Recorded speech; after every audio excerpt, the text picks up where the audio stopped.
Hello friend, welcome back to crazy math study. मैं हूं OP Yadav, आप देख रहे हैं क्रेजी मैथ स्टडी। तो आज का वीडियो बहुत ही ज़्यादा इंपॉर्टेंट होने वाला फ्रेंड, क्योंकि इंटरव्यू क्वेश्चन फॉर आईओसीएल हम लोग देखने वाले हैं, जो कि मैकेनिकल और आईटीआई दोनों स्टूडेंट्स के लिए बहुत ही ज़्यादा इंपॉर्टेंट है, जिसका ये पार्ट 3 रहने वाला है। तो एक एक क्वेश्चन अच्छे से समझिएगा। यही क्वेश्चन इंटरव्यू में पूछ लिया जाता है, तो बिल्कुल आपको इस क्वेश्चन में गलती करने की कोई गुंजाइश नहीं रहती है, क्योंकि इंटरव्यू आपका जितना शानदार जाता है, रिजल्ट होने के चांस उतना ज़्यादा बढ़ जाता है। तो चलते हैं आगे। Binding wire use to support the joint for soldering is made up of. तो इसका राइट आंसर सॉफ्ट आयरन है। ठीक है, नेक्स्ट क्वेश्चन क्या पूछा था, the number of runner blade in case of Francis turbine is. तो इसका राइट आंसर 16 to 24 हो जाएगा। तो बिल्कुल याद रखिएगा। नेक्स्ट क्वेश्चन क्या पूछा था, pressure angle in case of cam follower is. तो इसका राइट आंसर 30 डिग्री हो जाएगा। बिल्कुल अच्छे से याद रखिएगा, ये सब क्वेश्चन बहुत ही ज़्यादा इंपॉर्टेंट है। ठीक है, अब चलते हैं आगे और देखते हैं कि ये लोग बिल्कुल राइट आंसर दिए हैं और 3 लोग सिर्फ आंसर दे रहे हैं और 50 लोग के आसपास देख लेते हैं वीडियो। तो प्लीज़ जितना ज़्यादा से ज़्यादा लाइक कीजिए और वीडियो को देखिए और दोस्तों के साथ अपना शेयर भी ज़रूर कीजिए, ताकि हमारा भी मोटिवेशन बना रहे। तो चलिए आगे बढ़ते हैं और देखते हैं। आ चुका है आज का फर्स्ट क्वेश्चन कि what is bearing designation number. जो बियरिंग के ऊपर में लिखा हुआ रहता है नंबर, उसका मतलब क्या होता है, तो सारा का सारा आज अच्छे से बताऊंगा। तो एक एक पॉइंट को ध्यान से देखिएगा, आपके लिए बहुत ही ज़्यादा इम्पॉर्टेंट है। तो क्या होता है बियरिंग डिजिग्नेशन नंबर, यहाँ पे देखिए, the bearing characteristic number is define types of load carrying capacity, types of bearing and shaft diameter on which it is fitted. ये तीनों चीज़ बताता है फ्रेंड। ठीक है, बियरिंग कैरेक्टरिस्टिक बोलिए या फिर बियरिंग डिजिग्नेसिंग नंबर बोलिए, दोनों का मतलब एक ही होता है। तो आपको बिल्कुल कंफ्यूज नहीं होना है। ठीक है, अगर if 7305 is written on bearing, अगर कोई बियरिंग आपके हाथ में आता है, उस पर 7305 लिखा हुआ है, इसका मतलब क्या होता है। तो एक एक पॉइंट को यहाँ पे देखिए। और फर्स्ट लेटर जो है वो क्या इंडिकेट करता है, तो टाइप्स ऑफ बियरिंग, ये रोलर बियरिंग है कि एंगुलर कॉन्टैक्ट है कि कौन सा बियरिंग है। ठीक है, उसको ये इंडिकेट करता है। आगे मैं सारा बताऊंगा कि कितना लेटर जो लिखा हुआ है, कौन सा लेटर वो किसके लिए होता है, आगे सारा कुछ इसमें लिखा हुआ है। तो अब वीडियो को अंत तक देखिए, आपके लिए बहुत ही ज़्यादा फ़ायदेमंद है। ठीक है, second letter that is the three लिखा हुआ है, उसका मतलब क्या होता है, types of load carrying capacity, कि किस प्रकार का लोड ले सकता है, हैवी ले सकता है, लाइट लोड ले सकता है। ठीक है, तो कौन सा लोड ये कैरी करेगा, उसको ये दिखाता है सेकेंड लेटर। और थर्ड एंड फोर्थ दोनों जो लेटर है, थर्ड एंड फोर्थ दोनों कंबाइन इसमें शो करता है, दोनों कंबाइन शो करता है। तो क्या शो करता है फ्रेंड, तो डायमीटर ऑफ शाफ्ट। तो बिल्कुल अच्छे से बताऊंगा कि कौन कौन सा नंबर रहेगा तो क्या शो करेगा। तो आप बिल्कुल वीडियो को अंत तक देखते रहिए, आपको सारा कुछ क्लियर हो जाएगा। यहाँ पे आप देखिए ध्यान से, जब फर्स्ट लेटर रहेगा वो बियरिंग टाइप को इंडिकेट करता है। फर्स्ट लेटर किसको इंडिकेट करता है, बियरिंग टाइप को। तो यहाँ पे आप ध्यान से देखिए, जब एक लिखा रहेगा, ठीक है, फर्स्ट लेटर पे 1 लिखा हुआ रहेगा तो सेल्फ अलाइनिंग बॉल बियरिंग रहेगा। 2 लिखा रहेगा तो स्फेरिकल रोलर बियरिंग। 3 लिखा हुआ रहेगा तो double row angular contact bearing. अगर 4 लिखा हुआ रहेगा तो डबल रो बॉल बियरिंग। 5 लिखा रहेगा तो थ्रस्ट बियरिंग। और 6 लिखा हुआ रहेगा तो single row deep groove ball bearing. अगर 7 लिखा हुआ रहेगा तो single row angular contact bearing. अगर 8 लिखा हुआ रहेगा तो फिलेट सील बियरिंग। इसी प्रकार से सारा कुछ आपको सामने लिखा हुआ है, आप इसका स्क्रीनशॉट कर सकते हैं। ठीक है, और बिल्कुल अच्छे से देख लीजिएगा। जो बियरिंग आपको दिख रहा है 4 नंबर या और 3 नंबर, ये दोनों बहुत ही ज़्यादा प्लांट में यूज होता है। तो ये 2 नंबर तो आप बिल्कुल भूलिएगा मत, क्योंकि क्वेश्चन भी पूछे जाते हैं तो 3 और 4 और 6 और 7 से ही पूछे जाते हैं। तो बिल्कुल याद रखिएगा, इसके बारे में तो कम से कम आप भूलिएगा नहीं। ये बहुत ही ज़्यादा ह्यूज अमाउंट में यूज होता है प्लांट में, तो अच्छे से याद रखिएगा। बाकी सारे को भी आप देख लीजिएगा एक बार।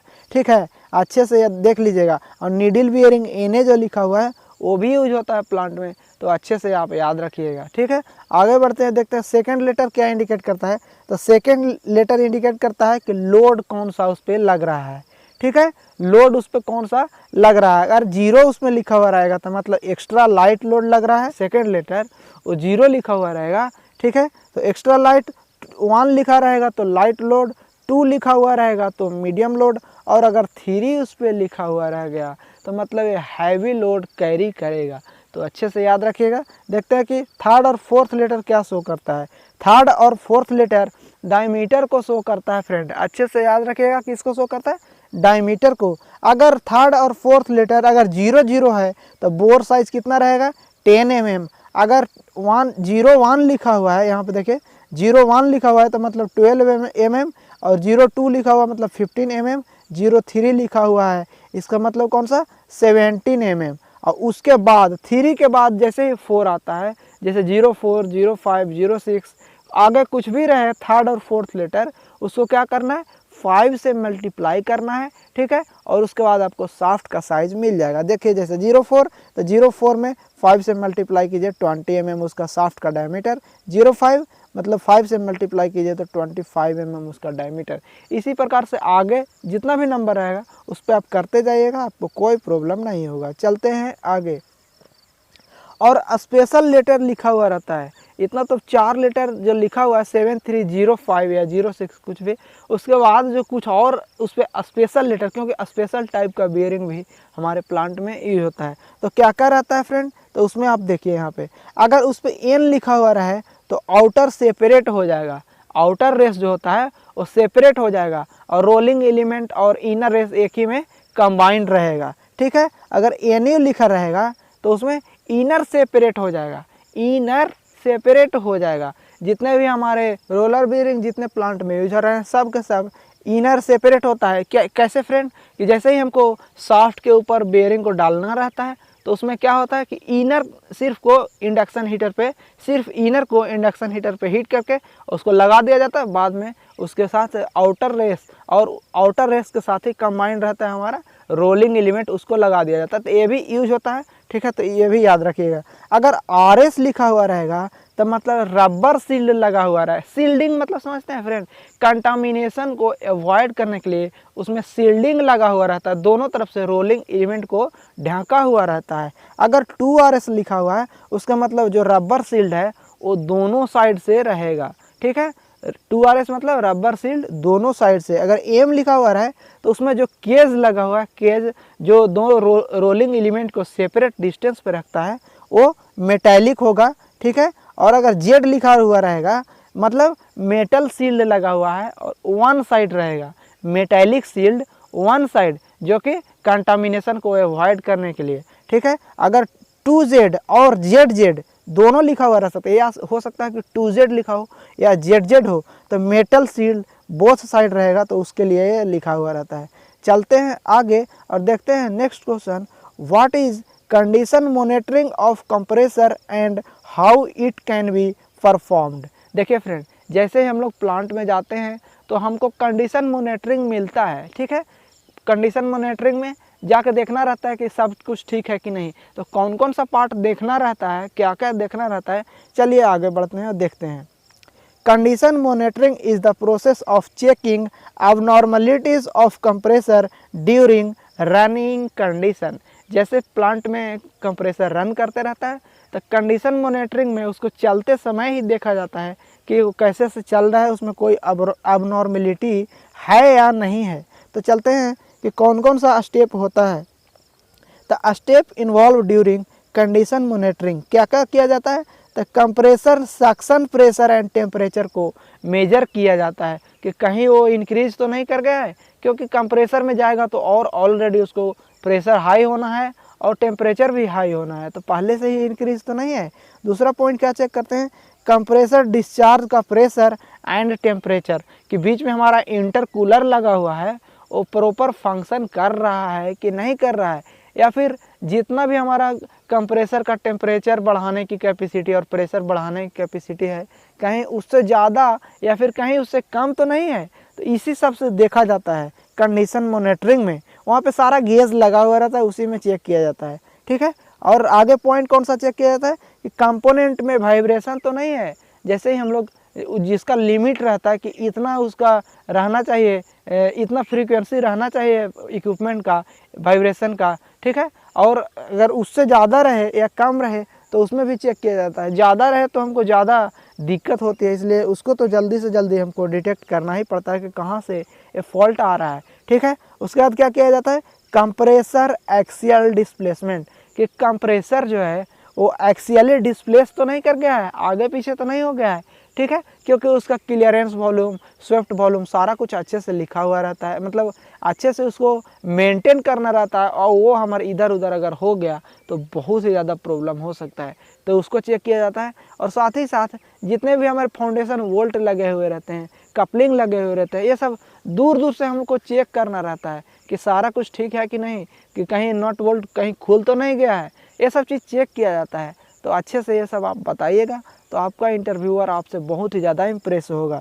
चलते हैं आगे, देखते हैं next question, what is condition monitoring of pump and how it can be performed. ये भी क्वेश्चन बहुत ही ज़्यादा कॉमन है और पूछा जाता है, तो इसमें भी क्या क्या चेक किया जाता है, चलिए एक एक पॉइंट करके देखते हैं। Condition monitoring is the process of checking abnormalities of pump during running condition. ये सब रनिंग कंडीशन में ही चेक किया जाता है फ्रेंड, तो बिल्कुल अच्छे से याद रखिएगा, ये पॉइंट बहुत ही ज़्यादा इम्पोर्टेंट है। ठीक है, तो check point during condition monitoring of pump, कौन कौन सा हमारा चेक पॉइंट रहता है, किस किस पॉइंट को हमको जाके देखना है, वो हम लोग देखते हैं एक एक करके। ठीक है, तो देखते हैं, चेक वाइब्रेशन ऑफ इक्विपमेंट, जैसे हम लोग जाते हैं तो दूर से पहले देख लेते हैं कि कहीं कोई कंपोनेंट का नट वोल्ट खुला हुआ तो नहीं है, सारा कुछ सही है ना, कपलिंग मतलब बिल्कुल सही है ना। और सबसे पहले दूर से अंदाज़ा लगाया जाता है, क्योंकि डायरेक्ट जाके देखें और हो सकता है उसके बाद जाएं वहाँ पे और जैसे ही हमारा कोई इक्विपमेंट खुल के हमारे शरीर पे लग जाए, तो उससे पहले हम लोग उसको दूर से देखते हैं कि सब सही है कि नहीं है।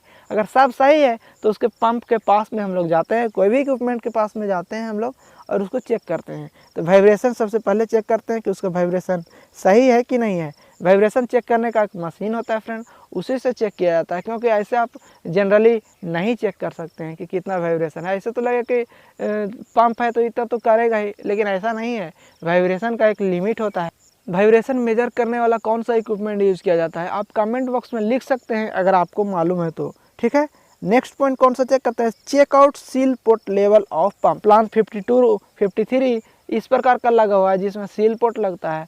ठीक है, तो उसमें हम लोग चेक करते हैं कि सील ऑयल जो उसमें है डाला हुआ है सील पोर्ट, उसका लेवल अप हो रहा है या डाउन हो रहा है। ठीक है, और नेक्स्ट पॉइंट क्या देखते हैं कि check bearing oil level, bearing housing में जो ऑयल है वो उसका लेवल क्या है, वो डाउन हो गया है या फिर ब्लैक हो गया है, उसका कलर कैसा है, सारा कुछ चेक किया जाता है फ्रेंड। तो आप दूर से इसको चेक कर सकते हैं। ठीक है, अगर आपको कोई प्रॉब्लम रहेगा तो उसको आप खोल करके भी चेक कर सकते हैं, कोई प्रॉब्लम वाली बात नहीं है। ठीक है, आगे बढ़ते हैं, चेक टेम्परेचर, उसका हम लोग टेम्परेचर मेजर करते हैं कि टेम्परेचर उसका रेंज सही है या गलत हो गया है, मतलब ज़्यादा इधर उधर हो गया है, वो भी हम लोग चेक करते हैं।